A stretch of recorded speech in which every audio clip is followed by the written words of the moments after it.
Waa'ee faaruu kanaaf Waaqayyo maqaan isaa kan galatamee fi kan eebbifame nuuf haa ta'u. Buloota keenyaaf Waaqayyo faaruu ergamoota nuuf haa dhageessisu, dhaaltuu mootummaa isaa nuuf haa taasisu።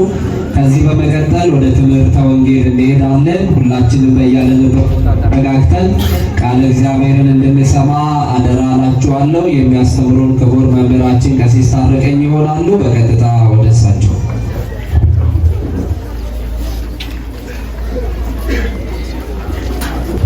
በስመ አብ ወወልድ ወመንፈስ ቅዱስ አሐዱ አምላክ አሜን።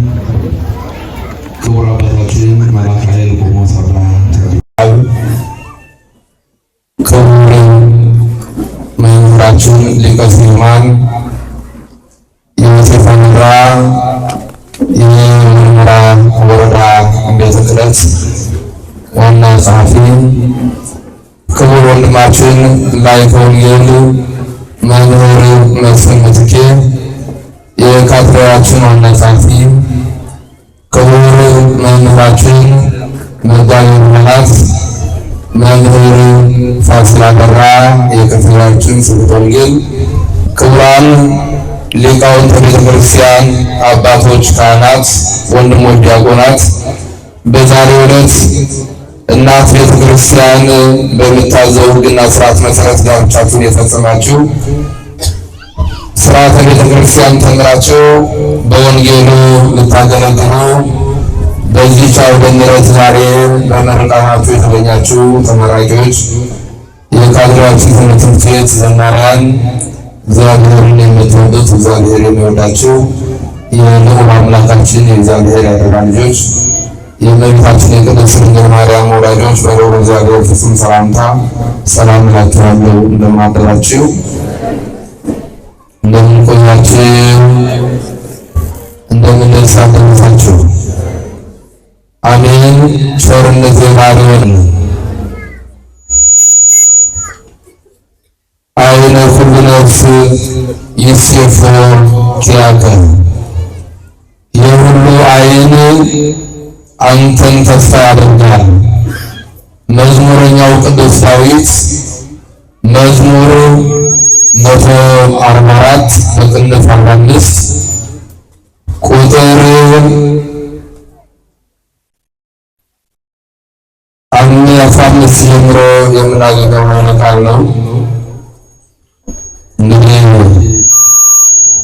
ሰዓታችን በምስጋና በዝማሬ በአገልግሎት ቆይተናል። ማን ይመስገን? ማን ይመስገን? እግዚአብሔር የተመሰገነ ይሁንልን። በእውነት ያለ እግዚአብሔር ፈቃድ ምንም ነገር አይደረግምና የእናንተን ሰዓት ላለመሻማት ክቡር አባታችንም ትእዛዝ አስተላልፈዋል። ትንሽ ደቂቃ ብቻ ነው የምንነጋገረውና የሁሉ አይን በምስጋና አቤት አንተን ተስፋ ያደርጋል። ማንም እግዚአብሔር የሁሉ ዓይን አንተን ተስፋ ያደርጋል። መዝሙረኛው ቅዱስ ዳዊት የተናገረው ቃል ቢሆንም ታላቁ የቤተ ክርስቲያናችን ሊቅ ቅዱስ ያሬድም ልክ እንደዚሁ ዛሬ በመዝሙሩ በምስጋናው ሌሊት ሊቃውንቱ ሲያመሰግኑ በነበረበት ምስጋና በመዝሙሩ ላይ ሲናገር እንዲሁ ይናገራል። ስለዚህ እንደው አጠር ባለ መልኩ ስንመለከተው የሁሉ ዓይን አንተን ተስፋ ያደርጋል ብሎ ሲናገር እግዚአብሔር በአምሳሉ በአርአያው በምሳሌው ከፈጠረው ስነ ፍጥረት ከሰው ልጅ በስተቀር ያለው ከትልቅ እስከ ትንሽ ያለው ትናንሽ ስነ ፍጥረት ሁሉ እግዚአብሔርን ተስፋ ያደርጋል። ሁሉም ስነ ፍጥረት ማለት ነው። ግን እግዚአብሔርን ሁሉም ስነ ፍጥረት ያውቀዋል ሲባል አይ ሌሎችማ በደመ ነፍስ የሚንቀሳቀሱት ደመ ነፍስ ናቸው። የሰው ልጅ ግን በአርአያው በምሳሌው እግዚአብሔር የፈጠረው አክብሮ ያስቀመጠው የሰው ልጅ ይለያል ከነዚህ ሁሉ። እግዚአብሔርን አውቆ እግዚአብሔርን ተረድቶ እግዚአብሔርን አምላክነቱን በሚገባ አውቆ ተስፋ የሚያደርግ የሰው ልጅ ሲሆን ሌሎች ስነ ፍጥረታት ግን ደመ ነፍስ እንኳን ቢኖርባቸው የሚያውቁበት አስተዋይ የሆነ አእምሮ ባይኖራቸው በሚገርም ሁኔታ እግዚአብሔር በፈጠራቸው አፈጣጠር መልኩ ምግባቸውን ስለሚፈልጉ እግዚአብሔርን ተስፋ ያደርጋሉ። ምናቸውን ስለሚፈልጉ ምግባቸውን ስለሚፈልጉ ሁሉም እግዚአብሔር የፈጠረው ስነ ፍጥረት ከትልቅ እስከ ትንሽ ያለው ሁሉም እግዚአብሔርን ተስፋ ያደርጋል። እነዚህ እግዚአብሔርን ተስፋ ሲያደርጉ ሕይወት ያላቸው ሁሉ እግዚአብሔርን ተስፋ ሲያደርጉ ተስፋ የሚያደርጉት እግዚአብሔርን ለዕለት ምግባቸው ሲሉ ነው። ለዕለት ምግባቸው ሲሉ ነው። የሰው ልጅ ግን አጠር በማድረግ ነው ለመተው ብዬ ማለት ነው። የሰው ልጅ በአጭሩ እግዚአብሔርን ተስፋ የሚያደርገው የማይታየውን የማይዳሰሰውን የማይጨበጠውን ተስፋ የምናደርገውን መንግሥተ ሰማያትን ስለሚወርስ ምንን ስለሚወርስ ነው አልኳችሁ? እውነት ነው። የሰው ልጅ ስለ ምግቡ ተስፋ ሊያደርግ ይችላል። እግዚአብሔር መቼስ የፍጥረታትን በሙሉ ሲፈጥር እግዚአብሔር የራሱ የሆነ ምክንያት አለው። የሰው ልጅ የዕለት እንጀራዬን ስጠኝ ብሎ እንኳን ቢለምንም ቢማጸናሉ ሐዋርያው ቅዱስ ጳውሎስ እንደተናገረ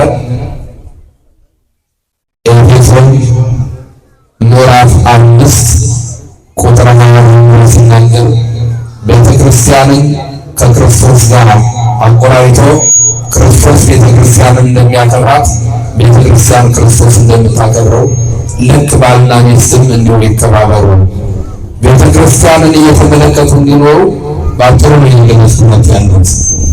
ቤተ ክርስቲያን ክርስቶስ እንዳከበረችው ክርስቶስ ደግሞ ቤተ ክርስቲያንን እንዳከበራት ባል ሚስት ባሏን ማክበር አለበት እያለ ሐዋርያው ይናገራል። የገዛ ስጋውን የሚወድ ሚስቱን ይወዳል እያለ ይናገራልና የኔናት ባልሽን አክብረሽ አንቺም ተከብረሽ በክብር በትዳራችሁ እንድትኖሩ አምላካችሁ እግዚአብሔር ይርዳችሁ። ሌሎቹ ደግሞ እነዚህ ተመልከው የተቀመጡ ወንድሞቻችን በእግዚአብሔር ቤት መረቅናቸው ቤት እግዚአብሔር እያለ ቅዱስ ዳዊት ይናገራልና በእግዚአብሔር ቤት መረቅናቸው ይላልና በዚህ በእግዚአብሔር ቤት ተመርቃቸው የእግዚአብሔርን ቃል የእግዚአብሔርን ወንጌል እንድታገለግሉ አምላካችሁ እግዚአብሔር ይርዳችሁ። ሁላችሁም እንኳን አደረሳችሁ፣ እንኳን ደስ አላችሁ። በእውነት እዚያ ወደ ምሕረት ቆመው ቤተክርስቲያን አስበው በቤተ መቅደሷ ደጃፍ ዙሪያ ከበው እግዚአብሔርን አክብረው ከቤተ መቅደሱ ደጃፍ መመረቅ መጣው። የእግዚአብሔር ቤተሰቦች እንዲህ ነው መሆን ያለበት። የለበሱት ልብስ ነገ ወንጌልን የሚያገለግሉበት፣ ዝማሬ የሚዘምሩበት፣ እኛን እግዚአብሔርን የምናመልክ ሰዎች በሙሉ በወንጌል የሚያገለግሉበት ልብስ ነው። ዝም ብሎ አይደለም። የተማራችሁትን ትምህርት እንድታገለግሉበት 30፣ 60፣ 100 ፍሬ ለሚያፈሩ እንድታሳልፉ እግዚአብሔር ይርዳችሁ። በእውነት እንዲህ ነው መሆን ያለበትና የእግዚአብሔር ቤተሰቦች ሁላችንም የጠበቀን በተስፋ ነው። እነዚህ ተማሪዎች በተስፋ ላይ የቆዩት እንመረቃለን እያሉ እነዚህ ሙሽሮችን እንጋባለን ብለው በተስፋ ላይ የቆዩት ተስፋቸውን ዛሬ በዓይናቸው አይተዋልና በእውነት እንኳን ደስ አላችሁ ብላችሁ አመስግኗቸው። ምን ብላችሁ አመስግኑላቸው። በእውነት የሁሉ ዓይን እግዚአብሔርን ተስፋ ያደርጋል። እግዚአብሔርን የሚገባንን ይሰጠናል እናውቃለን። ነገር ግን ሁልጊዜም ቢሆን በሕይወት ዘመናችን ስንኖር ማንን ተስፋ እናድርግ? ተናገሩት። ማንን ተስፋ እናድርግ? እግዚአብሔርን ተስፋ አድርገን ለመንግሥቱ እንድንበቃ አምላካችን እግዚአብሔር ይርዳን። ወስብሐት ለእግዚአብሔር።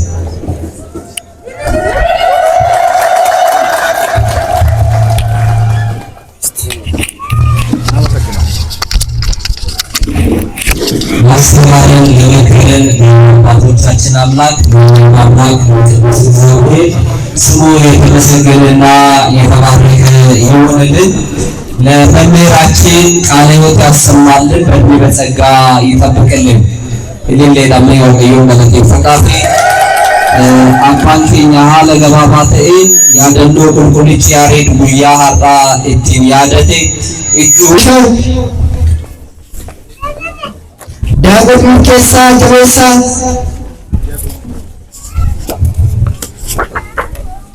ዳጎን በሳለኝ ጥለውን ዳጎን ገና ታመና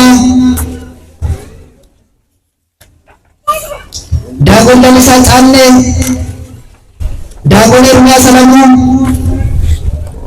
ዳጎን ባይሳ ስልጤ ዳጎን ነገሳ ዳጎን ናወል ግርማ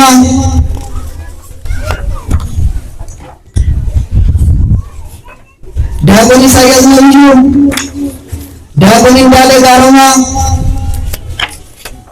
ዳጎን ኬሳ መንቲ በርሲሳ ፍራው ለቆባ በርሲሳ ሙልጌታ ነገሳ በርሲሳ ተበራ ጋዲሳ ሳርፈዳስ በርሲሳ አብዲ ገላን በርሲሳ ፍራኦል ተስፋዬ በርሲሳ ኡምሼት ሻምበል በርሲሳ ደገኔ ዳቢ በርሲሳ ሳሙኤል ጥላሁን በርሲሳ ገሬ በቀላ በርሲሳ ፈለሳ ኮርሳ በርሲሳ ባርፈታ ነጋሽ ዳባ በርሲሳ ቦንሳ ደመሬ በርሲሳ ሞገስ ታደሰ በርሲሳ ዳንኤል ጉዲና በርሲሳ አብደታ ጉዲና በርሲሳ ኢተማ ኤባ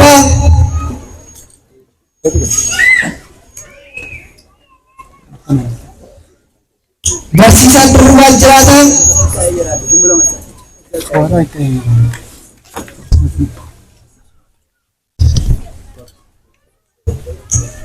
አስማን በርሲሶታ አሲያዳ ማቲቲ በረታ ወዱት ደወኒ በረታ ጅረንኬሳ ቀብዲ ኦላላ ቢሉዳን ቶኮ አደ ሰለፋ ወረ ባዴን በራን ቆፓይ ረዋን ተይፊ በራሰ ገና ሰባን ከኛ ስዋን ከኙ ጎርሲዋን ኩለቶርባን በረቀመ ኬሳ ቀብዲ ኦላላ ቢሉዳን ቶኮፋ ቀምበይ በርሲሳ ኡምሼ ሻምበል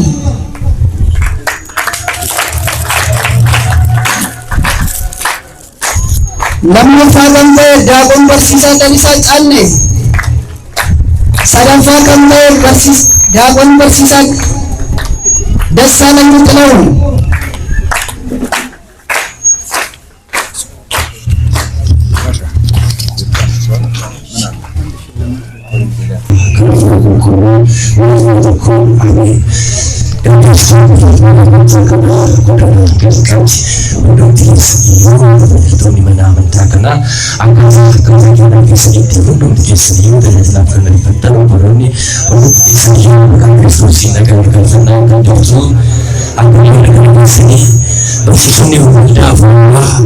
Dhaabbilee barnootaa yuunivarsiitii irraa walitti dhufuudhaan guyyaa har'aa kana leenjii turtanii guyyaa eebba keessanii geessan Waaqayyoon baga guyyaa kanaan siin ga'e baga gammaddan congratulations jenneerra. Ittaansuudhaan egaa barsiisonni waldaa furuuwaa barattoota Oromoo egaa jidduu keenyatti kaffaltii tokko malee homtuu otoo isaaniif hin kaffaliin kan nu tajaajilaa turan barsiisotaa fi faarfattoota daaqonoota hedduun jidduu keenyatti deddeebi'anii turan waan ta'eef isaaniif kennaa addaa qopheeffanneerra. Kennaa kanas immoo akka nuuf kennitanii fi jedhanii fuuldura keessan dhaabaniiru.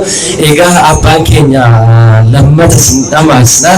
Abbaan keenya fuuldurattas bahanii kennaa kana warra kennaa fudhataniif nuuf kennu warri maqaan keessan waamamtan immoo abbaa keenya harkaa kaatanii kennaa kana nuuf fudhattu jechuudha. Kennaa kana irratti jalqabarratti kan fudhatu Qomoos Abbaa Walda Mikaa'el. Qomoos Abbaa Walda Mikaa'el. እግዚአብሔር ይመስገን እግዚአብሔር ይመስገን ገናታ ዋደዮ መጋቤ ምስር ወርጌታ ዘሪሁን namni magaalaa kennaa fideera. Qomoo sabbaa sadaffaarratti barsiisaa Daaqoon Kumalaa Oliksa galata waaqayyo itaasi barsiisaa Mokonnin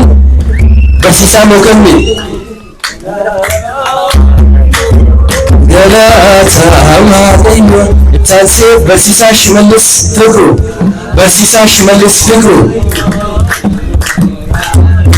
itaasi barsiisaa Daaqoon Fikaaduu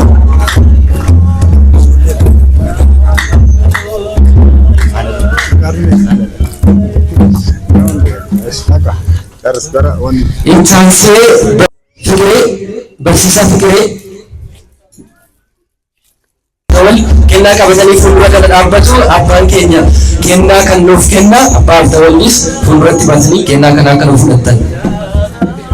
Waaqayyo galata waaqayyo galata waaqayyo galata waaqayyo waaqayyo naannoo gaa'ee kaayyo naannoo gaa'ee ወንድሞቻችንን ስናስመርቅ የነበረውን እንዲሁም የወረዳውን የወልመራ ወረዳ እንዲሁም የሀገረ ስብከቱን ሀሳብ ያለበት ሆኖ ያው ሀገረ ስብከቱን ወረዳውን በመወከል መልእክት አጠር ያለ መልእክት የሚያስተላልፉልን የወልመራ ወረዳ ዋና ጸሐፊ ይሆናሉ። አሁን በቀጥታ ወደ ይቀስማል።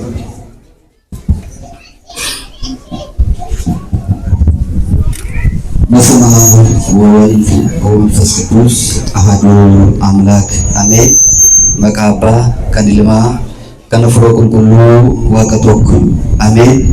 ክቡር አባታችን መላካይ የካቴድራሉ ዋና አስተዳዳሪ፣ ክቡር ወንድማችን ላይከ ወንጌል መምህር መስፍን የካቴድራሉ ዋና ጸሐፊ፣ የካቴድራሉ ሰባኪያን ሙሽሮች፣ እንዲሁም በአገልግሎታችሁ በርቱ፣ በአገልግሎታችሁ ጠንክሩ ለማለት ያክል ብቻና ይህንን ስልጠና ሲሰጡ የነበሩ ማህበራትን በተወሰነ መልኩ ለማመስገን ያህል ብቻ ነው። የተለየ መልእክት የለንም።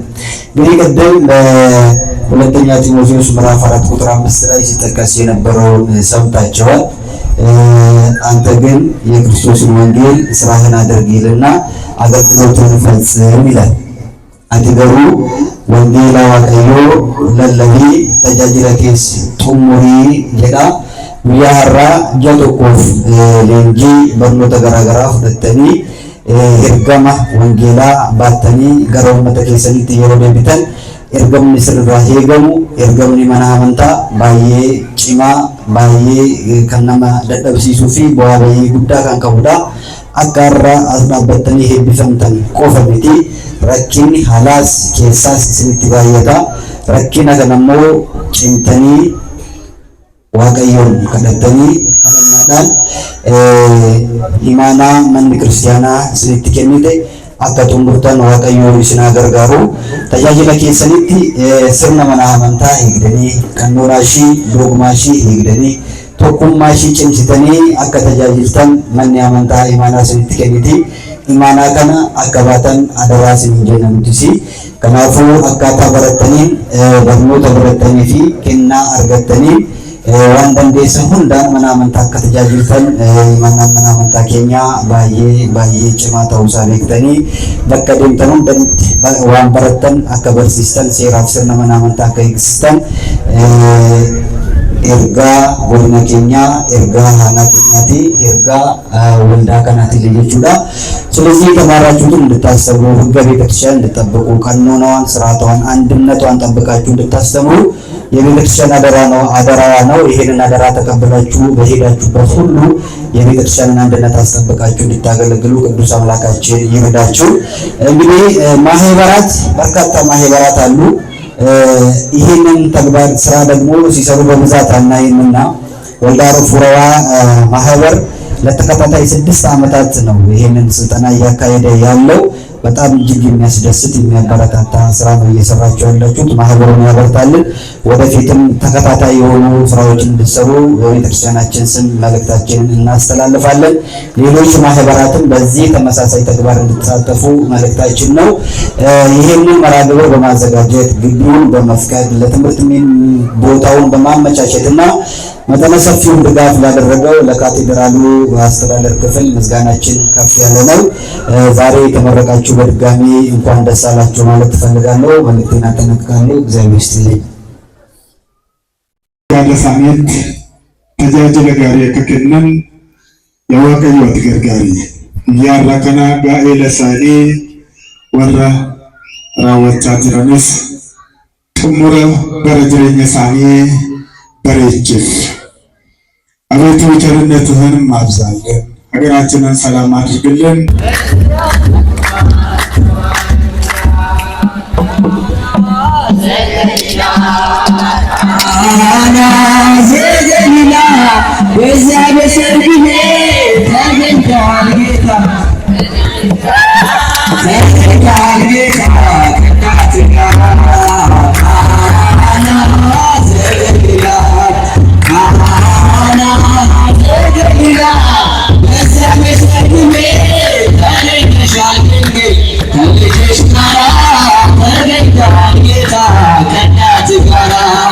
እድምተኞች ሞልተው የተጋበዙበት ሲበሉ ሲጠጡ ወይኑ አልቆበት ድንግል እናታችን ቤዛዊተ ዓለም አንቺ ደረሽለት ሲማማላት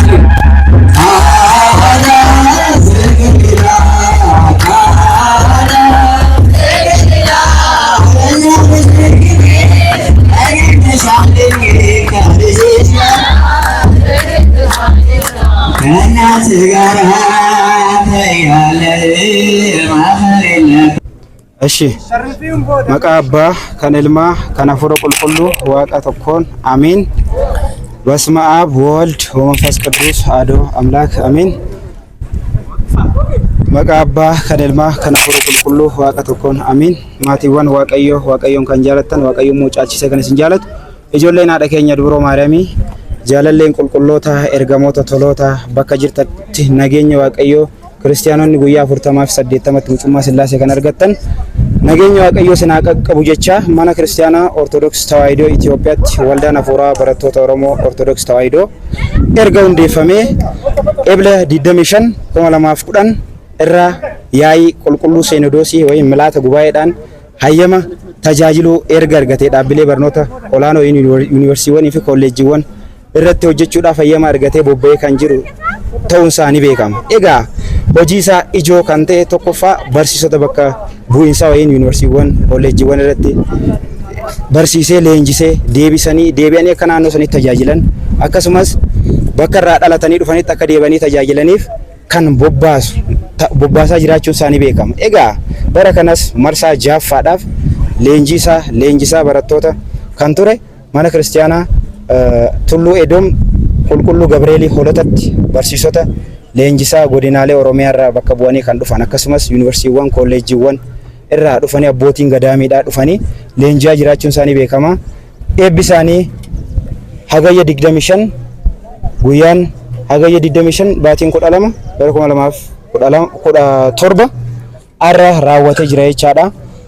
Egaa keessummaa tokkoon of maddii qaba. Isaanis barsiisaa Diyaaqoon Fiqaaduu Kabbadee jedhamu ministeera galiiwwanitti qindeessaa kan ta'an akkasumas waldaa hafuuraa barattoota Oromoo Ortodoksitti Tawaahidootti miseensa boordii kan ta'an nu gidduutti argamu. Kallattumaan keessummaa keenya fudhannaa. Keessummaan keenyas maqaa isaaniitii fi akkasumas barattoota kanaaf ergaa ni dhaamu of ibsuudhaan eegallaa kallattumaan gara keessummaa keenyatti. Maqaa Abbaa kan Ilmaa kan Hafuura Qulqulluu Waaqayyo tokko ameen. Duraan dursa Waaqayyo waa hunda raawwatee guyyaa kanaan nu ga'e galannii fi ulfinni isaaf haa ta'u. Itti aansuudhaaf kabajamtuu kan taate dubartoota hundarraa adda kan taate dubartoota hundarraa qulqulleettii kan taate qulqulleettii qulqulloota haadha keenya qulqulleettii Dubroo Maariyaamii haadha gooftaa kan taateef galannii fi ulfinni haa ta'u. Egaa walumaa galatti guyyaan har'aa guyyaa addaatidha. Guyyaa hawwiidhaan eegaa turredha. Waggaatti al tokko kan argannudha. Egaa walumaa galatti barsiisonni guyyaa har'aa kana handara lafaa hundatti deemtanii sagalee isaa akka labsitaniif yookaan immoo akka lallabdaniif guyyaa har'aa kana asii eebbifamtan Waaqayyo gooftaan ergamaa fi tajaajila fudhattan kana firii ittiin buustanii mana isaa keessa akka jiraattan isin haa taasisu jecha. Egaa maqaan koo Diyaaqoon Fiqaaduu Kabbadeen jedhama. Anis egaa carraan nagahee waggootan 3 darbaniif gaggeessaa waldaa hafuuraa barattoota Oromoo ta'ee gaggeesseera. Amma immoo kutaa miseensa boordii ta'ee tajaajilaa kanan jirudha. Gama hafuuratiinis hojjetaa mootummaa gama addunyaatiinis hojjetaa mootummaatidha. Waajjira galii keessa kanan hojjedhudha. Egaa walumaa galatti kanan jechuu barbaadu biyya lafaati caala mana amantaa yaa caalfannu hafuura keenyan yaa cimnu haa jabaannu jedha. Barattoonni guyyaa har'aa eebbifamtanis ergama keessan galmaan ga'uudhaaf haa jabaannudha. Egaa waldaa hafuuraa barattoota Oromoo jechuun dhaabbilee barnoota olaanoo fi yuunivarsiitii irratti kan hojjetuu fi akkuma ati jalqaba kaaste eebilaa 25 bara 2010 eeyyama sinodoosii waliigalaa irraa fudhate hanga yoonaa kanatti barsiisota yuunivarsiitiiwwan adda addaatii fi dhaabbilee barnoota adda addaa olaanoo irraa walitti qabuudhaaniin tajaajila wangeelaa ganna erga kennee booda achii booda deebisee yuunivarsiitii fi adwaariiwwan yookaan tajaajila bakkee adda addaatti deebisuudhaan akka isaan tajaajilaman taasisaa kan turedha. Amma egaa kan eebbifamaa jiran marsaa 6ffaadha. Waldaan hafuuraa barattoota Oromoo immoo erga hundeeffamee egaa waggaa 8 kabajatee waggaa 9 kan deemudha jechuudha. Kanaaf egaa kana jidduutti bu'aa bayiiwwan hedduu kan keessummeessedha. Egaa kana boodas immoo waldaan hafuuraa eebba fi akkasumas tajaajila kana akkanumatti itti fufaa kan jennu abdii qabna. Waaqayyo hunda keenya wajjin haa ta'u. Waaqayyo nu gargaaru. Egaa obboleessa keenya barsiisaa faarfataa Fiqaaduu Kabbadaa yaada nu laatteef eebbifame jecha. Egaa akkuma ergamaan ergaa qulqulluu Phaawulos gara warra Xiimotewos 2ffaa boqonnaa 4:5 irratti lallabaa wangeelaa hojii taasifadhu jedhu bu'uura macaafa qulqulluutiin waldaan kun barsiisota kana leenjisee guyyaa irraa lallabaaf akka deemanii handaara addunyaatti especially immoo manneen kiristaanaa naannoo Oromiyaa rakkoolee garaagaraa keessa jirtu kana akka isaan rakkoo isheen qabdu kana furaniif akkasumas amantoota kiristaanaa kana akka tajaajilaniif misooma hafuuraatiin akkasumas misooma hawaasaatiin akka tajaajilaniif waldaan kun leenjii ji'a tokkoof turu leenjisee kennee fi bobbaasuu irratti argama. Egaa mee barsiisota keenya kanaan gara addunyaatti akkuma gooftaan keenya deemaa lallabaa jedhe waldaan kun ergama mana kiristaanaa Ortodoksii Tawaahidoo Itoophiyaa dubbattoota fi amantoota kana biraan akka ga'uuf itti kennitaniittu isaan kanaaf mee maal dhaamta? Egaa akkuma qulqullichi Phaawulos mucaasaa hafuuraa Xiimotewos isa duraa boqonnaa 1:20 irratti adaraa sitti kenname yookaan imaanaa sitti kenname eegii akkuma jedhuun nuti egaa barsiisota har'a eebbisiisnee gara addunyaatti yookaan gara handara lafaa kanatti erginuun adaraa sinitti kenname yookaan imaanaa sinitti kenname eegaadha. Imaanaa sinitti kenname manni amantaa sinitti kennite maalidha? hoolota badan addunyaa keessaa addunyaa ishee hallichaa taate yookaan mi'oofne tana mi'eessaa gara kootti deebisaa hoolota badan gara kootti deebisaa duuka buutanis gooftaan keenya Yesuus Kiristoos deemaa handara lafaa hundarra naanna'aa maqaa kootiniin isaan badan barbaada maqaa abbaa kan ilmaa kan fura qulqulluu jedhaa cuubatoo duuka buota koo mucaa koo taasisaa akkuma jedhisan egaa nutis guyyaa har'aa kana gizee barattoota yeroo isin eebbisnu barattoota kana gizee eebbisnu waan hojii duuka bu'oonni taasisan waan hojii duuka bu'oonni hojjetan akka hojjetanii hoolota isaa badan barbaadanii isaan jiran immoo tiksitaniidha. Egaa kanuma dhaamuu barbaada. Kiristaanni hojiidhaniin kan madaallamuudha.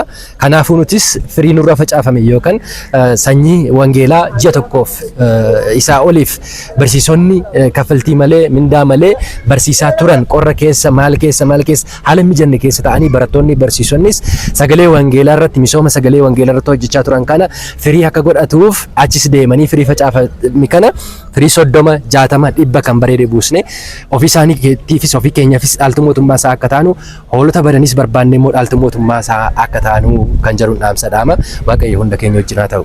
Egaa obboleessa keenya waan baay'ee nu kaastetta barsiisotaaf illee ergaa bareedaa ergaa isaan ergama fudhatan kan ittiin raawwatan kan ta'uuf laattaniif galatooma isiniin jecha ammas egaa barsiisonni kun baay'een isaanii yuunivarsiiwwan garaagaraarraa kan dhufanidha.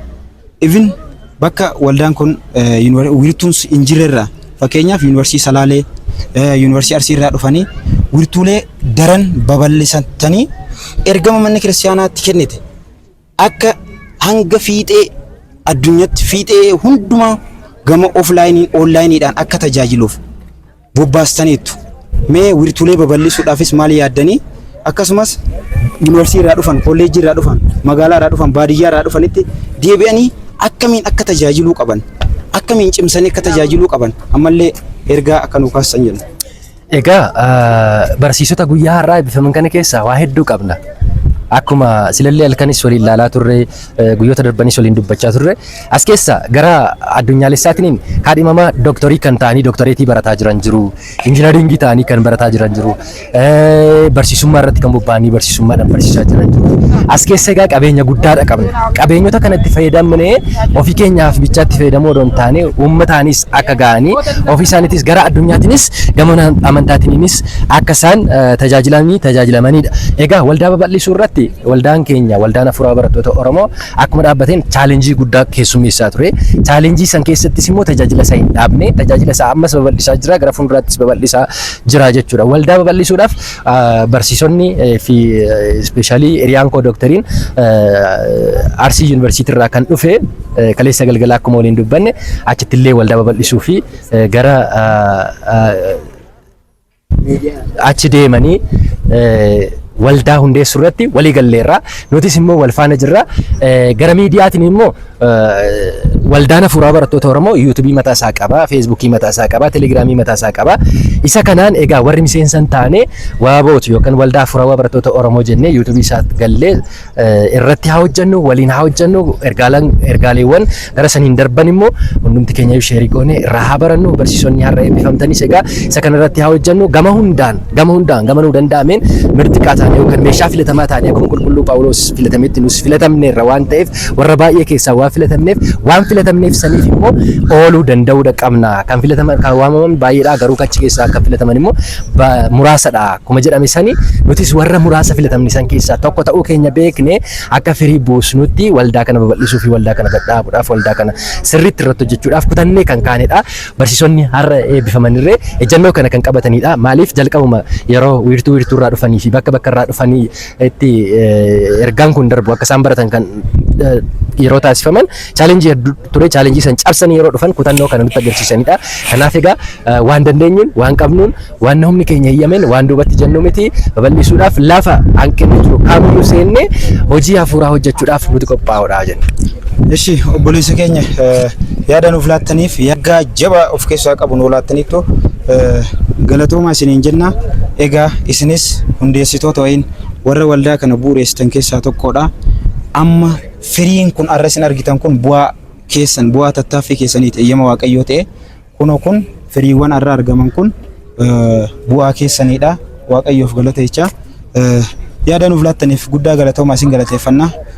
turtii gaarii. Anis guddaa sin galateeffadha. Waaqayyo hunda keenya wajjin haa ta'u. Egaa kabajamtoota hordoftoota keenyaadha. Sagantaan keenya akkuma itti fufeetti jira. Ammas warreen gaggeessitoota keenya keessaa of cinaa qabnaa keessummoota baay'ee dubbisuudhaaf yaalla. Kallattumaan ammas barsaa tokko of gidduudhaa qabna. Barsaan kunis maqaa dhooftee booda deebistee maqaan keessan eenyu jechuudha. Nan gaafadha jechuudha. Keessumaa isin qabannee dhiyaan waliin tura. Ishi keessummaan keenya nu gidduutti argamu. Kallattumaan mee gara isaanitti darbina. Egaa kabajamtoota hordoftoota keenya keessummaan keenya nu gidduutti argamanii isaan mee maqaa isaaniitii fi gahee isaanii irraa haa kaanu. Maqaa Abbaa, maqaa Ilmaa, maqaa Hafuura Qulqulluu Waaqa tokko amiin. Egaa maqaan koo Barsiisaa Makonnin Guutamaan jedhama. Waldaa Hafuuraa Barattoota Oromoo Wiirtuu Giddu Galeessaatti itti gaafatamaa kutaa barnootaa fi wiirtuu oolotaatitti walitti qabaa Waldaa Hafuuraa Barattoota Oromoo ta'ee tajaajilaa jira jechuudha. Yaa ta'uti guyyaa har'aa kana gammachuu guddaan kan nutti dhaga'amu akka kutaa barnootaatti Waldaan Hafuuraa Barattoota Oromoo barsiisota bakka bu'iinsaa yuunivarsiitii adda addaarraa naannoo Oromiyaarraa walitti qabuudhaan guyyaa har'aa kana eebba mana kiristaanaa Dabra Edoom Qulqulluu Gabreelii Oolotaatitti eebba barsiisota keenya bifa bareedaa ta'een eebbisee kan yeroo ammaa kana gammachuu isaanii ibsatan firii dhamaatii isaanii kaji'a tokko kan argan barsiisonni keenyarree kan itti gammadan nutirree warreen barsiisota kana leenjii kana leenjisaa turre firii dhamaatii keenya arguu keenyaaf gammachuu guddaatu nutti dhaga'ame. Egaa barsiisaa keenya waan gaarii nu kaastaniittu galatoomaa isiniin jecha. Egaa mee barsiisota kana akkanatti oomishtanii barsiistanii leenjistanii mana kiristaanaaf ergama mana kiristaanaa raawwachaa jirtu. Mee barsiisota keenya kanaaf ergaa bakka deemanitti wangeela mootummaa Waaqayyoo akka lallabaniif ergaa isaaniif qabdan asumaan akka fudhamtaniif. Egaa akkuma abbaan keenya qulqullichi Phaawulos dubbate hanga andaara biyya lafaa kanatti deemati biyya lafaa hundumayyuu wangeela waliin gaa jedhee akkuma dubbate.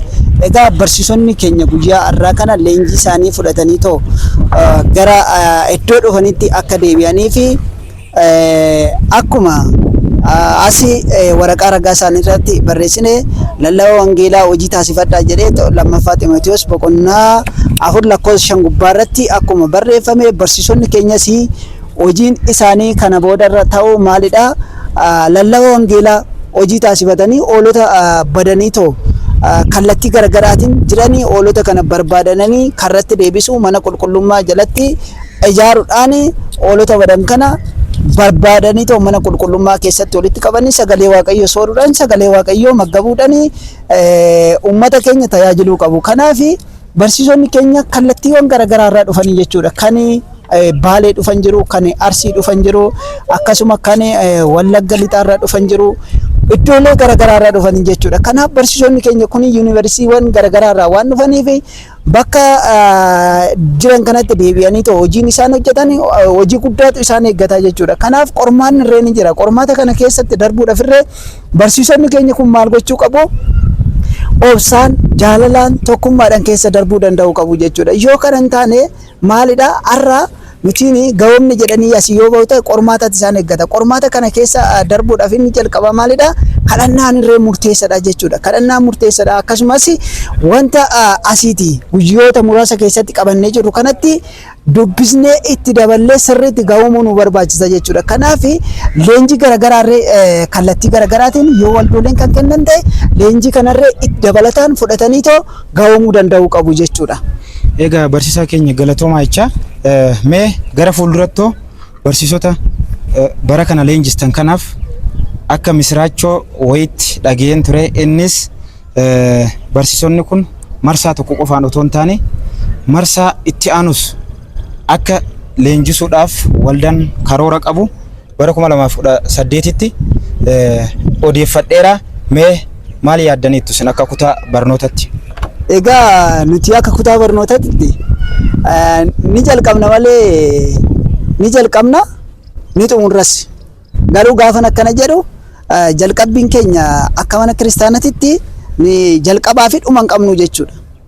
Jalqabaa fi dhuma hin qabnu nuti akka kutaa barnootatti karoorri nuti qabannee jiru gara fuulduraatti barsiisonni aga marsaa tokkorraa eegalanii aga marsaa ja'affaatti leenjii marsaa tokkoffaa fudhatan kun bara 2018tti wanti adda isa taasisu barsiisota keenya wajjin mari'annee proposala qopheessinee kan jirru marsaa lammaffaan barsiisota marsaa tokkoffaadha. Marsaa tokkoffaa bara 2000 amma marsaa ja'affaatti fudhatan kun bara 2018 isaan marsaa lammaffaa bifa adda ta'een barsiisota keenya wajjiniin barsiisuudhaaf qophiirra jirra jechuudha. Kanaaf isaan kunis kan marsaa lammaffaa kana leenji'uudhaaf qopheessanii akkaataa tajaajila isaan manneen kiristaanarraa itti kennan irraa qormaata madaallii adda addaa keessa darbanii gara kanatti dhufu jechuudha. Yoo madaallii kana darbanii gara kanatti dhufanii leenjii kana fudhachuudhaaf maalidha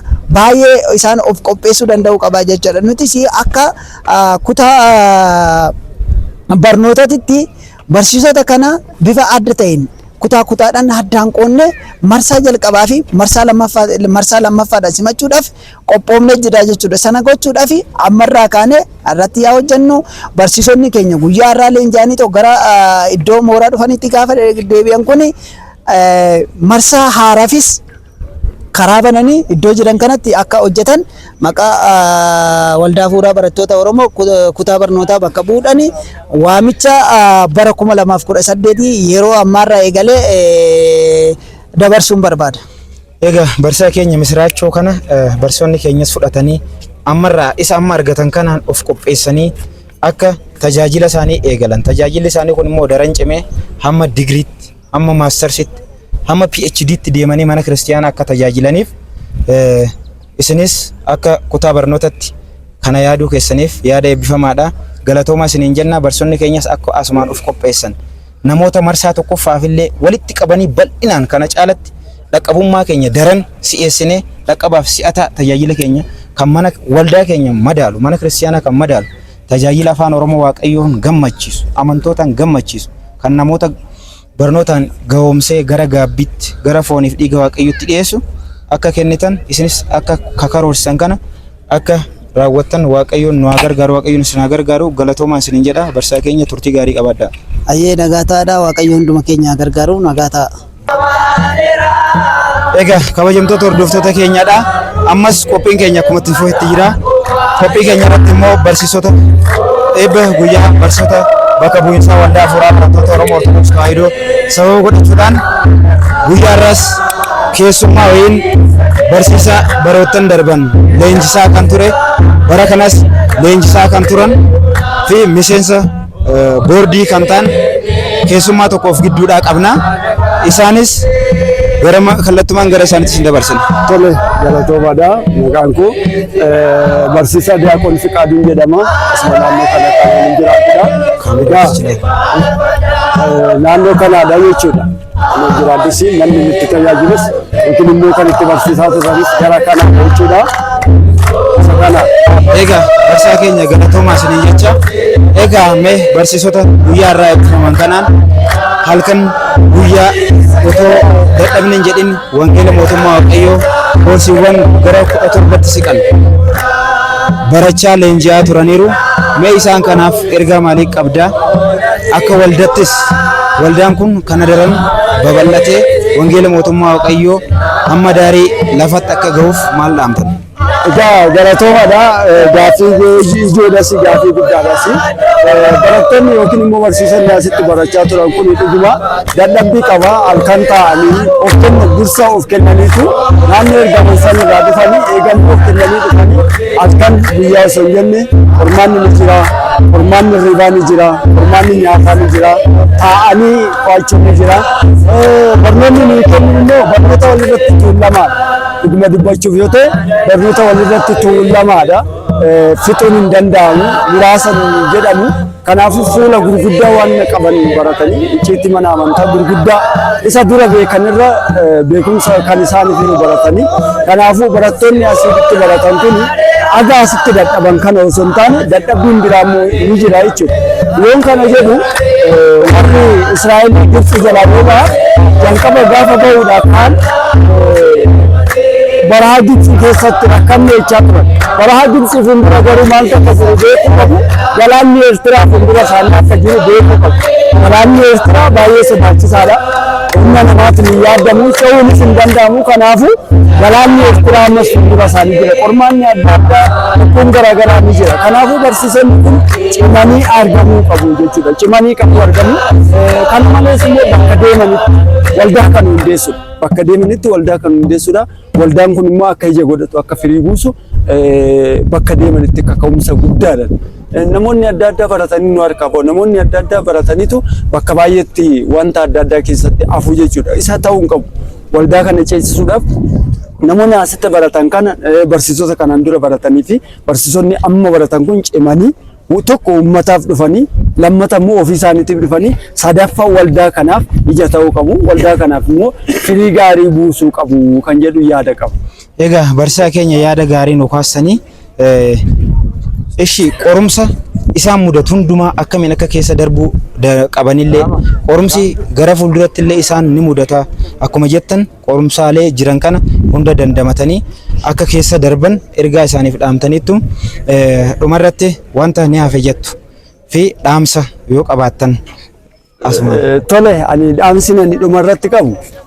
Kanneen sagantaa kana akka sanatti miidhagu nu gargaaraniif abbootii keenya keessattuu akka Margeetaa Barsiisaa Zaruun fa'aa Waaqayyoon umurii dheeraa isaaniif yaa kennu jenna. Kan biraas immoo abbootii nu jidduutti argaman barsiisota nu jidduutti argaman hunda isaanii galateeffachaa mana amantaa qulqulluu Gabriel Hedom kanallee galateeffachaa nutis immoo fuulduratti akka tarkaanfannuuf Waaqayyo akka nu gargaaru inni caala sooma fi kadhannaadhaan qormaata isaanitti dhufu jaala ba'anii akka jiraatan akka ofii isaaniitiifis nama ta'an akka uummata ofii harkaa qabanis nama taasisan Waaqayyoon kadhachaa akka deemanan isiniin jedha. Waaqayyo hunda keenya waliin haa ta'u galatooma jechuun barbaada. Barsiisaa keenya barsiisaa Daaqoon Fiqaaduu yaadaa fi ergaa nuuf kaaftaniif galatoomaa isiniin jecha turtii gaarii qabaadha. Egaa kabajamtoota hordoftoota keenyaadha qophiin keenya akkuma itti fufetti jira. Egaa barsiisota bara kana eebbifaman keessaa obboleessi keenya tokkos nu gidduutti argama. Obboleessi keenya baga gammaddan. Ameen. Atillee baga walumaan gammaddan. Eshi maqaa keessanii fi eessarraa akka dhuftan nuuf kaastu. Maqaa Abbaa kan Ilmaa kan Hafuura Qulqulluu Waaqayyo tokkoon isiniin. Maqaan kiyyaa Farfataa Seenaa Lamaayyuun jedhama. Bakki dhaloota koo godina Wallagga Bahaa Bonayaa Basheerraatidha. Kanan irraa dhufe immoo Dirredawaa Yuunivarsiitiitti muummee yookiin Dipaartimentii Sooftiweer Injiinarii waggaa lammaffaa wiirtuu wagootii bakka bu'een bakka kana dhufe jechuudha. Egaa obboleessa keenya mee sagantaa leenjii duuka bu'ummaa waldaa hafuuraa barattoota Oromoo Ortodoksii Tawaahidoo kan bara kana hirmaachuu keetiif maaltu si dhagahame? Gammachuu kee mee akkamiin ibsita? Dhugaa dubbachuudhaaf gammachuu ani qabu kana jedhee ibsuu hin danda'u. Maaliif yeroo tokko gaafa miira waa taatu miira keessan ibsuudhaaf jecha nabda. Dhugaa dubbachuudhaaf barsoonni keenya aarsaa hedduutti kaffalanii dhugumatti hanga dhiigi isaaniitti dhangala'uutti asiin ga'anii jiru jechuudha. Ani immoo har'a ga'ee guyyaa irraa Waaqayyootti naga'ee baradhee miseensa wabootii keessas ta'ee keessattis leenji'ee duuka buutuu isaa ta'utti baay'een gammadaa baay'ee natti tola jechuun barbaada. Eshi obboleessa keenya yaada nuuf laatteef galatoomii jecha mee gaafa wiirtuu sanatti deebite barnoota asirraa argatte kan akkamiin obboloota keenya miseensota kaaniif akkamiin akka laattan mee karoorri keessan maali? Yaadni keessan maali? Dhugaa dubbachuudhaaf bu'uuruma macaafa qulqulluurraatiin jalqaba yoon sii kaasu raajichi Isaayyaas boqonnaa jala koo 8 irratti akkuma dubbate eenyu nan ergadha eenyutus nuuf dhaqa akkuma jedhe abbaan keenya qulqullichi raajichi Isaayyaas anaan ergadhu ani siif jira jedhee ajajame jechuudha. Akkasumas immoo Roomee boqonnaa 9 lakkoofsa 16 irratti gaafa laallu yoon wangeela hin lallabute anaaf wayyoo jedha. Kana jechuun jireenya kiristaanummaa keenya keessatti wangeela lallabuun waltajjii baanee dubbii sagalee Kiristoos qofa lallabu osoo hin taane jireenyi kiristaanummaa fakkeenya ta'uudhaan uffannaan keenya adeemsi keenya wanta baay'eedhaan barsiisuu dandeenya waan ta'eef dursa ani jalqaba akka asaayimentiitti fudhadhe kanan galu jireenya mataa koo irratti hojjedhee kiristaanonni baay'een immoo akka na laalanii akka isaan gufanneef fakkeenya akka isaan irraa barataniif cichoomee hojjechuu barbaadan. Obboleessa keenya guddaa galatoomis hin jecha ergamaa fi imaanaa manni kiristaanaa Ortodoksii Tawaahidoo Itoophiyaa akkasumas waldaan hafuuraa isinitti kenna akka raawwattaniif Waaqayyo isin haa gargaaru. Turtii gaarii qabaadhaa. Ayyeesilillee. Egaa kabajamtoota hordoftoota keenya qophiin keenya akkuma itti fufetti jira. Ammas eebbifamaa bara kanaa kan ta'e wirtuu waldaa hafuuraa barattoota Oromoo Ortodoksii Tawaahidoo wirtuu Bulee Horaatti keessaa kan dhufan obboloonni keenya nu gidduu jiru. Isaan keessaa illee keessummaa of cinaadhaa qabna. Isaanis maqaa isaanis nuuf himuu kallattumaan gara isaanitti. Keessummaan keenyas nu gidduutti argamaniiru. Kallattumaan mee maqaa isaanii fi bakka bu'anii dhufan gara keessanitti. Eshi kabbaa kanuma kan Oromoo baay'ee tokkoomini duraan dursa maqaan koo Saamu'eel jedhama. Barataa Bulee Horaa Yuunivarsiitii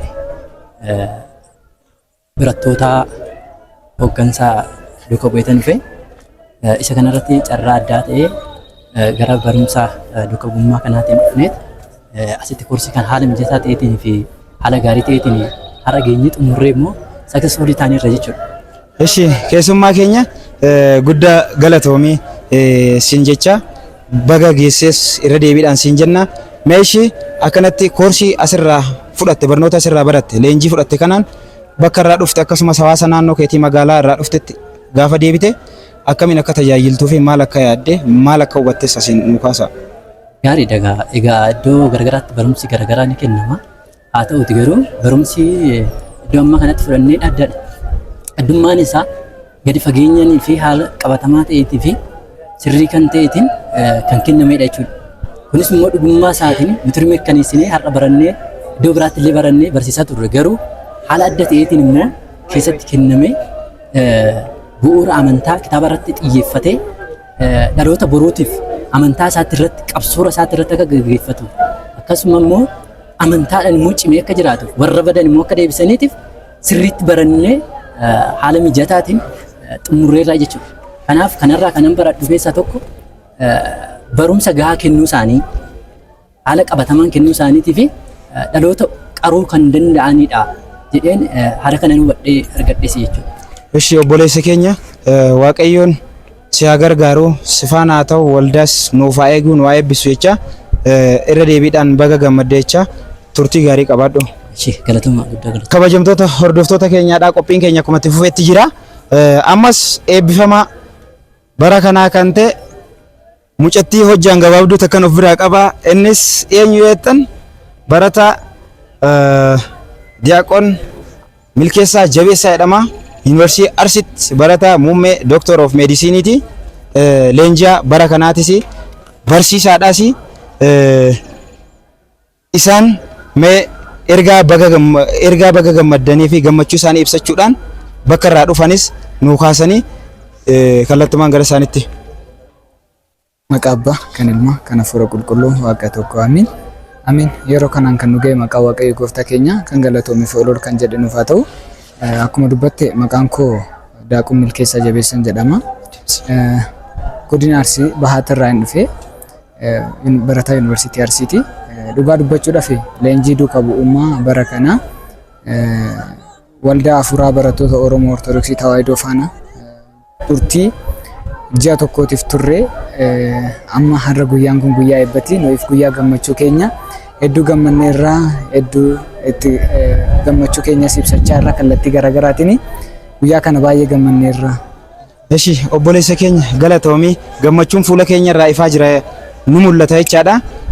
Gara qabxii itti aanutti gaaffii itti aanutti yoon darbu mee maaltu si dhagaame akkasumas leenjii fudhatte kanaan bakka deemtetti ergama duukaa bu'ummaa kana akkamiin akka baatus akka nuuf kaastu dhumarrattis dhaamsa barsoota wangeelaa kanaafis waldaadhaafis qabdan akka nuuf kaastan. Har'a akka barsiisatti adaraa guddaatu nutti kenname innis adarichis nutti kenname maal jedha wangeelaa hojii wangeelaa lallaba wangeelaa hojii taasifadhuudha. Lammaffaa Ximotewos boqonnaa 4:5 irratti jechuudha. Isa kanaaf asirratti akkuma dubbatu yoo wangeel sibkatinatin siraa adirg. Kanaaf wangeelli asirraa maal hubanna? Wangeelli hojiidha jechuudha. Wangeelli hojii ta'uu hubanna. Guutumaan guutuutti jireenya keenya wangeela faana nuti akkuma gooftaan keenya Yesuus Kiristoos yeeyyoota gidduuttan isin erga akkuma jedhe sana nuti kallattii garaagaraatiin ergamuudhaaf jirra. Ergama fudhanneerra adaraan nutti kennameerra. Kallattii garaagaraatiin namoota badanii deebisuudhaaf daandiitti deebisuudhaaf dura ofii keenya barachuudha. Erga baranneen boodatti immootu barsiisuudha jechuudha. Dubbii sagalee Waaqayyoo dabarsuudha. Hunda kan dursu immoo ofii keenya barachuudha. Ji'a kana turtii ji'oota kanaa keessatti guyyaa qabnu keessatti sa'aatii hedduu barumsa irratti dabarsinee hirriba faana wallaansoo wal qabaa. Har'a geenyerra har'a eebbifamneerra mana Waaqayyooti manni kiristaanaa nu eebbisteetti. Kanaan booda immootu haala kamiin deemna kan jedhu nuti ofii keenya kallattii ta'eerraatiin haala amma jiruunis mana keenyas teenyee barachuudhaaf barsiisonni keenya nu barsiisaa turanis waada nuuf galanii kallattii pilaatfoormiiwwan jiranii fuula miidiyaa irratti nu barsiisuudhaaf guyyaadhaan seennee akkasumatti akka ammaa sa'aatii 18 barachuu baannus guyyaa keessatti sa'aatii 4 akka barannu haalli nu mijate kana caalaa nu mootu cimnee akka dhaabbannu akka barannee barsiisuu dandeenyu irratti haala gaariidhaan barsiisonni keenyas nu leenjisaa turaniiru. Isaanis galata guddaa nu biraa qabu. Galatooman jechuun ni barbaada. Obboleessa keenya yaada nuuf laatteef galatoomii. Waaqayyoon immoo kan yaaddi kan karoorsite kanas similkeessee nu hunduma keenyaa'u imaanaa nutti kenname kan akka baanuuf fedhaaf eeyyama isaa nuuf haa ta'u galatoomis hin jenna.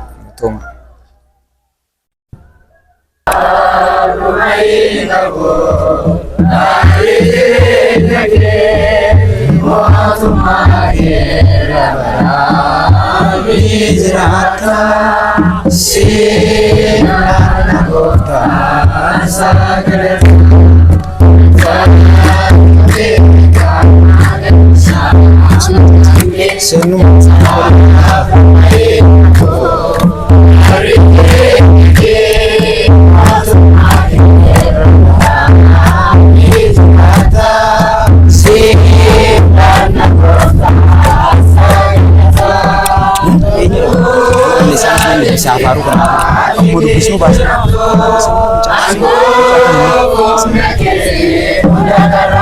dubbisee fudhadhu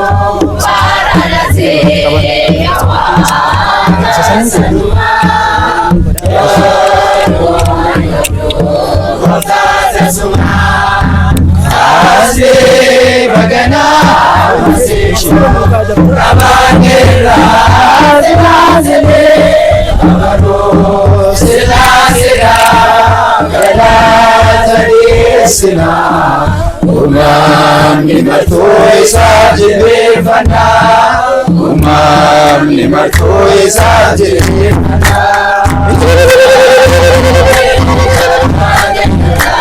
Amanke abad rumayen kabo, harijre nage magera, magera magera Sehana kosa asagana mundu sebetama sifa mama umamne martno godma keema laftu same oji akake wala wakota motinati kasne bagana masinko abanira selase kabaro selasera galata desina umamni martoi sajibana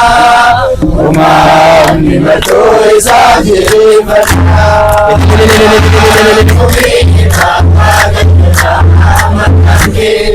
abab lumayen kabo narije nyake motumake rakake mata sehana kosta sagamata undu sebetama sanwage sama gurgurtaniro araito jira ati garu barhane jirata sifranna gofta sagalata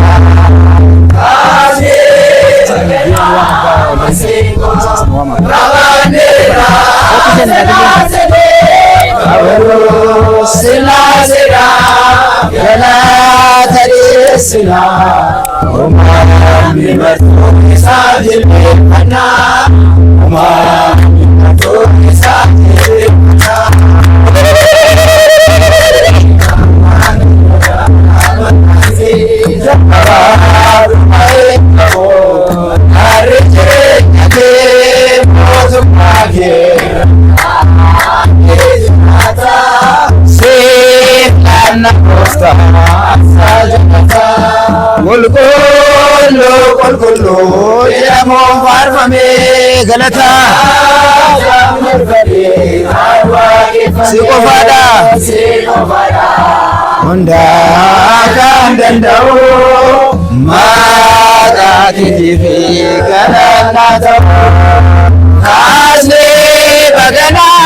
Masinko kabanira kabaru sila sila kana tadisna ni barto isab jirfana ni barto isab jirfana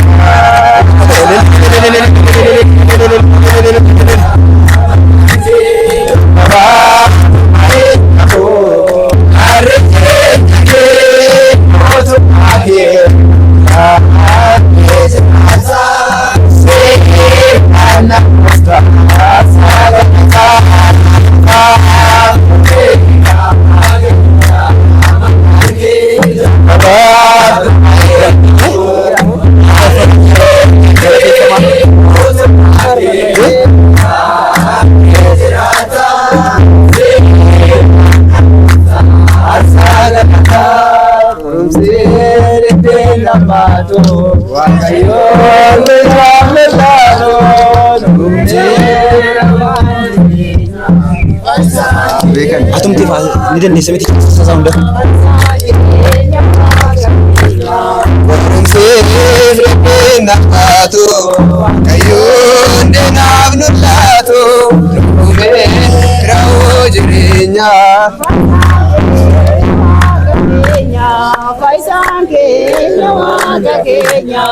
Adunyaan yemmuu nu qortu fayyinee saayuun jirtu amantee maaliif jijjiirtu faayisaa keessa nu wajjin jirtu.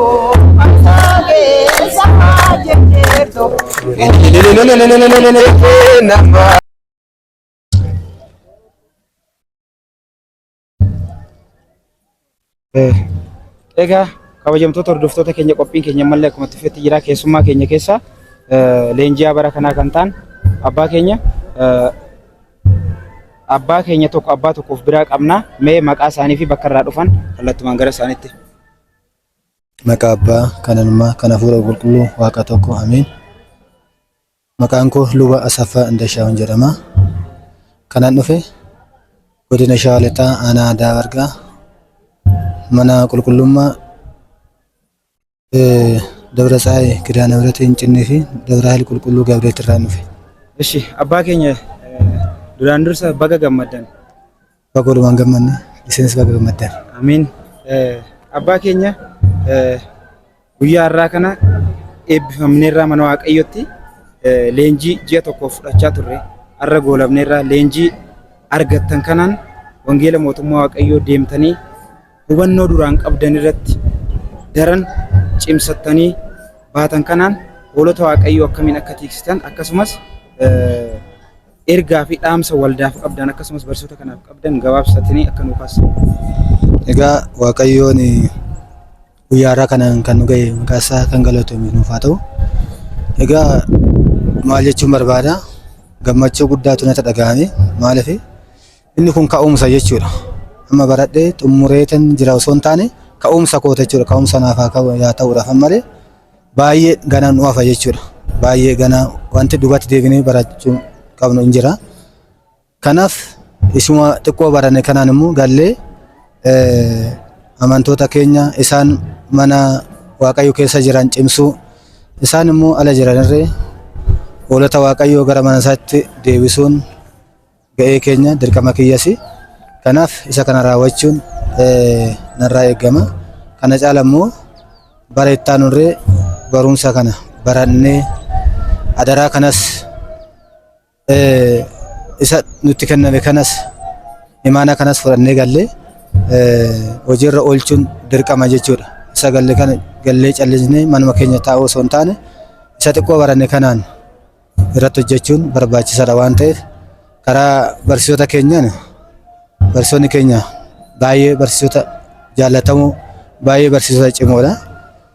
Kanaaf ji'a kana tokko kana keessatti barnoota waggaa 7 akkanuma waggaa 5 waggaa 3 namni baratu isaan immoo gabaabsanii bifa bareedaadhaan bifa namaa galuu danda'uun koorsii 15 nu barsiisanii akkasuma xumurarra geenyee jirra. Kanaaf isaanis Waaqayyoon kanuma caalaa hoolota Waaqayyoo akka isaan eegan akka isaan cimsanii mana isaa keessa jiraachisan taasisu. Akkasuma immoo fuuldurattis waldaan kun callisuu kanuma dhaabbachuu osoo hin qabne bara dhufurree barattoota haaraa barsiisee itti fufsiisuu qaba. 2011 irraa kaasee waggaa 7 barnoota kennaa ture. Jalqaba isaa waggaa 1 hanga 6 barana nuti eebbifamtoota waggaa 6 irra jirra waan ta'eef bara dhufus kana caalaa daran baay'annee barnoota kana itti fufuu qabna. Kanaaf isaanis kabaja guddaan isaaniif qaba jechuun barbaada. Ishi abbaa keenya yaadaaf ergaa nuuf farsaniif guddaa galatoomaa jechaa akkuma kaasuuf yaaltan waldaan kun waggaatti aanutti akka leenjii marsaa lammaffaa nuuf kennullee waadaa nu galaniiru waan ta'eef isaafis akka of qopheessinu tajaajila duraan qabnu daran akka cimsinu nuuf kaastaniittu yaada nuuf laattaniif galatoomaadha. Turtii gaarii qabaadha. Galatoomaa sinis egaa kabajamtoota hordoftoota keenyaadha. Sagantaan keenya akkuma itti fufetti jira.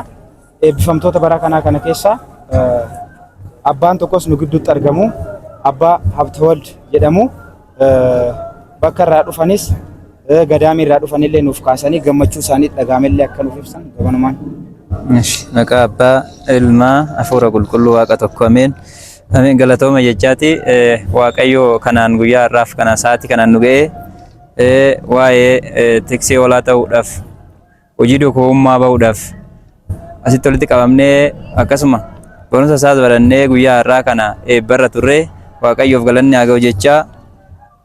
Anis kanan dhufe godina Shawaa Lixaa aanaa Jalduu ganda Kilbee guutii qacamaa qulqullicha Sillaasee jedhamurraa dhufe. Kanan dhufes barumsa hafuuraa kana afaan keenyan afaan sabaatiin kan barsiifamu deebinee akka hoolota Waaqayyoo afaan isaanii beekaniin uummata Waaqayyoo barsiisnu iddoo kanatti argannaan Waaqayyoon nuuf eeyyamamnaan waldaan kun karoora karoorseen baaseen iddoo kanatti waamamnee ji'a tokkoof barumsa kana barannee akka turre ni yaadatama. Kanumaaf nutis barsiisota waliin ji'a tokkoof turtii ji'a tokkoof barumsa hedduu barannee gosa 15 koorsii 15 jechaadha nu barsiisanii isa keessaa bifa bareedaa fi ho'aa ta'een bifa namaa galuun barannee guyyaa har'aa kana eebbirra turre jechuun barbaade. Egaa abbaa keenya galatoomaa jecha beekumsa duraan qabdan hubannoo duraan qabdan irratti waldaan kun leenjii isinii kenne kanaan uummataa fi gadaamicha misoomaan hafuuraanis akkamiin akka cimsitan yaada nuuf kaastanii barsiisotaaf illee dhaamsa kaastanii akka nuuf goolabdan. Garumaan kan baranne maal firee buusuudhaaf waan ta'eef Waaqayyoonis akkuma fakkeenyaan barsiise maa jedhee isa tokkotti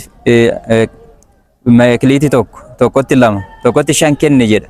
Isa kana nutti laataniiru barsiisonni. Gama keenya maal gochuu qabna? Firee ittiin buusuu qabna. Akka isa tokko sana awwaaluu osoo hin taane gooftaadhaaf amanamoo taanee isa bade barbaannee isa immoo barbaadamee immoo deebi'ee sagalee Waaqayyootiin cimsinee dhiigaffa Waaqayyootti akka fudhatanii deebi'an hawwii guddaan qaba. Gamanumaan barsiisota kiyyaaf immoo dhaamsa kanan dhaabu kanumarra akka nuuf ciman kanumarra wiirtuu bal'aa akka godhatan kanumarra immoo kolleejjii guddaa akka ijaaran too ittiin jiraataniif dhaamsadha. Isaanis kanuma nu akka jajjabaatan kanumarratti beekumsa irra dabalanii akka waldaa kana babal'isan hin jedha kanuma hongee xumuree fayyaa.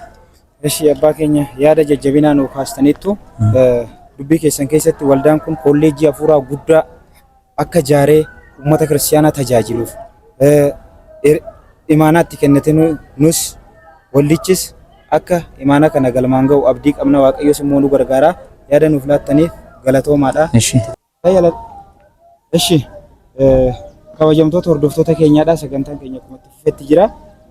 Ammas keessummaa of biraa qabaa isaanis eenyu jechuun keessaniin oolu keessummaan keenya barsiisaa Daaqoon Kumalaa Oliiksaa jedhamu. Isaanis waldaa kana hundeessuurraa eegalee haga irratti aarsaa guddaa kaffaluudhaan firii arra barattoonni yuunivarsiiwwan irraa kolleejjiiwwan irraa akkasumas bara kana immoo abbootiin gadaamirraa luboonni bakki ifinnu bakki waldaan keenya hin jirre yuunivarsiiwwan wiirtuun irratti hin argamne irraa dhufanii eebbifaman kana irratti argamanii jiru. Keessummaa keenya gara keessummaa keenyatti isin fudhannaa turtii gaarii. Tole baay'ee galatooma. Afgaaffii nuuf taasisanii baay'ee galatooma. Guyyaan har'aa guyyaa nuuf gammachuu guddaadha.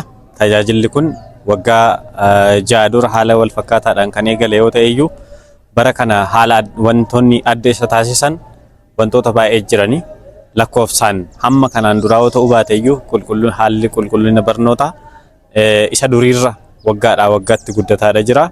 Namoonni leenjitoonni bakka kanatti waqtii gannaa kana nu biratti waldaa Afuuraa Barattoota Oromootiin leenji'an kun ga'umsi isaanii bakka deemanitti illee kan ammaan dura illee baay'ee nu kan waldaa gammachiisan kan mana kiristaanaa gammachiisan turanii warreen baran leenji'an immoo abboonni gadaama hoogganaatii jiran illee hooggansa sana dhiisanii bakka leenjii kanaatti argamuun bakkee garaagaraa irraati deemsa guyyaa 3 magaalaa Finfinnee ga'uudhaaf deemsa guyyaa 3 deemuudhaan qarqara qeellamu Wallaggaatii ba'anii dhufanii bakka kanatti leenjii kanatti hirmaataniitii jiranii giddu galeessa biyyaarras kan jiran akkasuma luboonni illee haaluma wal fakkaataadhaanii obboloonni bahaati hanga lixaatti kaabaa hanga kibbaatti hanga haala jechuutiin danda'amuun dhaabbilee barnoota olaanaa caasaa waldaa Afuuraa barattoota Oromoo irra jirurraas ta'e bakka inni irra hin jirre irraati haala adda ta'eetiin dammaqina adda ta'eetiin haala gammachuu hedduu namatti horuu danda'uutiin turtii halkanii fi guyyaan yoom bari'ee yoom akka dhahe hanga waliif wallaalamutti gammachuu guddaadhaan kan dabarfame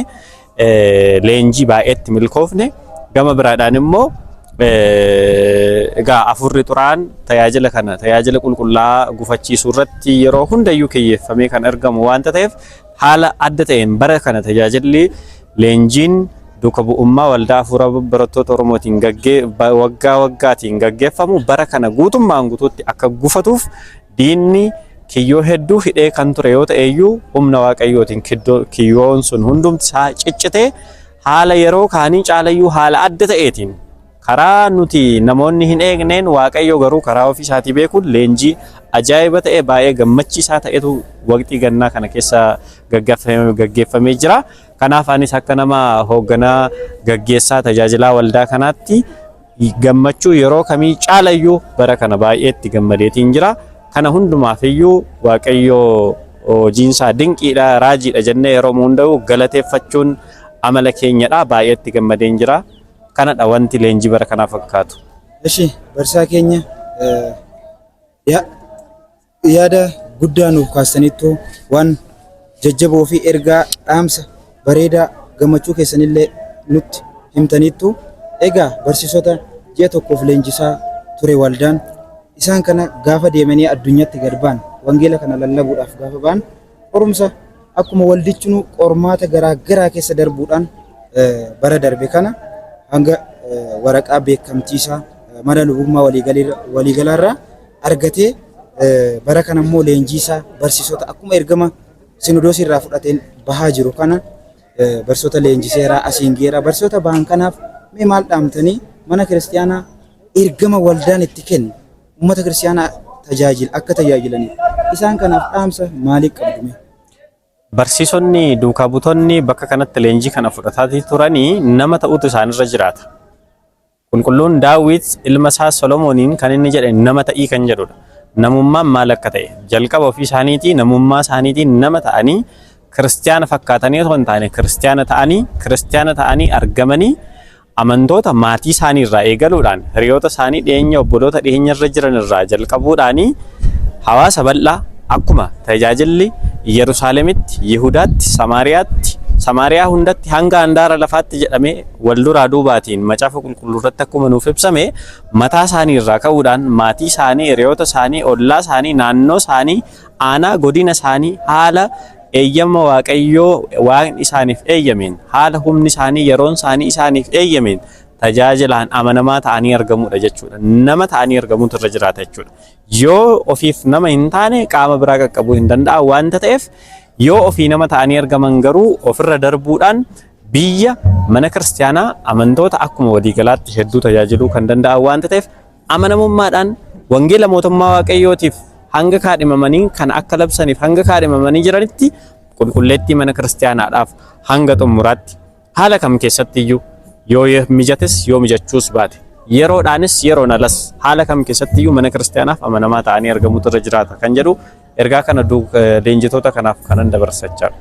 Barsaa keenya ergaa jajjaboo barsiisotaaf, leenjitootaaf, abbootii moloksotaaf, lubootaaf dhaamtaniittu waan gaariidha. Isaanis barsoonni keenya ergaa kana fudhatanii ergama duuka bu'ummaa manni kiristaanaa waldaan itti kenne kana akka baaniif abdii qabna. Waaqayyos immoo nu gargaara.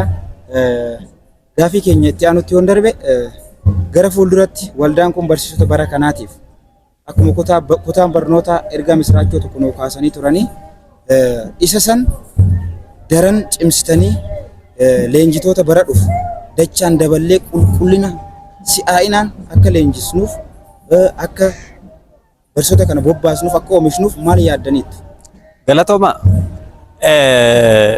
Waaqayyo yoo nu gargaare yoo nuuf eeyyame isa kanas isa sanas raawwanna akkuma macaafni jedhu qulqullinni barnootaa baay'inni barsiisotaa haala adda ta'eetiin akka dabaluu fi qophiin gamanumaan eegaleetii jira jechuudha. Haal dureen xumuramee jira jechuun ni danda'ama sa'aatii kanatti afaan guuttannee ibsuutii dandeenya.